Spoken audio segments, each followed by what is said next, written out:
Bum-ba-da-dum!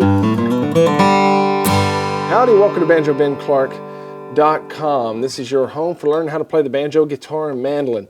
One thing that I'm doing on the site is I'm going back through the basic categories of all three instruments. I'm adding basic building block lessons that I didn't have before. I spend most of my time teaching you how to play different tunes, and I work in a lot of theory and technique whenever I do that. But I also just want to go back and make sure that beginners can start at the very beginning and have everything they need to know to progress up to an advanced player. And today is one of those lessons. I'm going to teach you all the basic chords that you need to know, okay? As far as major chords go. We're going to learn G, A, B, C, D, E, F. And then we're going to go back through and learn the 7 chords for all of those. Okay, and not only that, I'm going to give you some great tips on how to play them and also how to switch back and forth between the chords. So if you're watching this on Facebook or YouTube, here in a little while I'll ask you to go over to my website, BanjoBenClark.com. You can join as a Gold Pick member, see hundreds of videos, and download tabs as well as the chord chart that I have for all of these chords. Here we go. Before we get started, I wanted to give you a couple of tips. One, I want you to really strive for clarity in all of these chords, okay?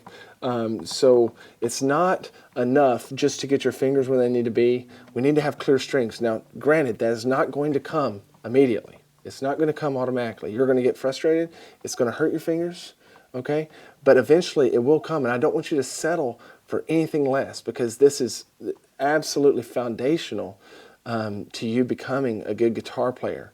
I also don't want you to use any kind of shortcuts or cheats. I'll give you an example. When I first started playing, I played a G chord with my thumb over the top like this because it's real easy. Well, I did that for like a year, and it completely slowed me down instead of just learning how to play a G chord the way I was supposed to learn how to play it. Okay, so we're going to strive for perfection, and we're going to not take any shortcuts that we may have learned previously. I don't teach you any shortcuts.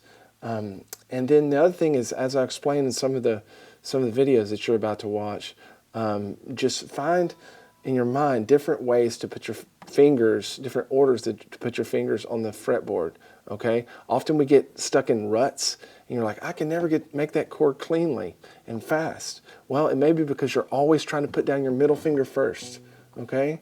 So the next time, why don't you practice for a while making your ring finger go down first, or your index finger go down first, whatever the chord is, and then place your other fingers down. What that does in your brain, it just builds a new synapse that says, I don't have to place my ring finger down first whenever I play a D chord, okay? And so after a little bit of time, your brain will just see it as one chord, not a bunch of fingers on different strings, and you'll be able to just place it down as one chord. If you'll follow those instructions and be diligent, you'll be well on your way to playing all these chords, switching quickly between them in no time. Perhaps the favorite chord of any bluegrass musician is the G chord. I want to show you how to play it. On our very bottom string, we're going to grab the 3rd fret with our middle finger. So that's the note we get. On our 2nd string down here, next lowest string, we're going to grab the 2nd fret with our index finger. Okay, so we had 3, 2. So those first 2 notes sound like this. Then the next strings are open, the next 3 strings are open. And we're going to reach down with our ring finger, and we're going to grab the 3rd fret of the 1st string up here. Okay, so once again we got 3rd fret here, 2nd fret here, open, open, open, and then our ring finger goes down the 3rd fret here. So all together, it sounds like this. Okay. This one's going to seem really tough to learn, perhaps at first. And there's different ways that you can finger it. I'd like to teach it this way, but you'll often see people just play the same frets but use their last 3 fingers instead. So they'd have their middle finger here, their ring finger here, and their pinky down here. Okay, so it's fine to learn it that way.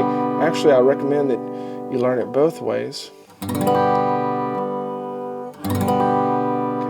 Now, when you're practicing going to this chord, one thing I want to recommend is Oftentimes our brains can slow us down whenever we're trying to learn this, and we'll get in this habit of saying, okay, I want to put this finger down first, then this finger, then this finger. Why don't you try making the chord, after you've practiced like that for a while, try making it by putting your ring finger down first, then your middle finger, then this finger, okay? And try to do them as fast as you can, maybe in the reverse order, okay? And then after that, practice putting down 2 fingers at a time. Okay, let's just take like our middle finger down here, and our ring finger here. And let's try to place them on those strings, both on the 3rd fret, at the same time. I'm just going to practice doing that. And then as soon as I put those down, put my index finger down behind it on that 2nd fret. Then you might practice placing just these 2 fingers down at the same time, making sure that they accurately fall on the strings and the frets that we need them to fall on. And then placing your ring finger down. Okay, so there's different ways that we can just kind of trick our brain into learning how to put those fingers down to teach us how to get to the chord quicker.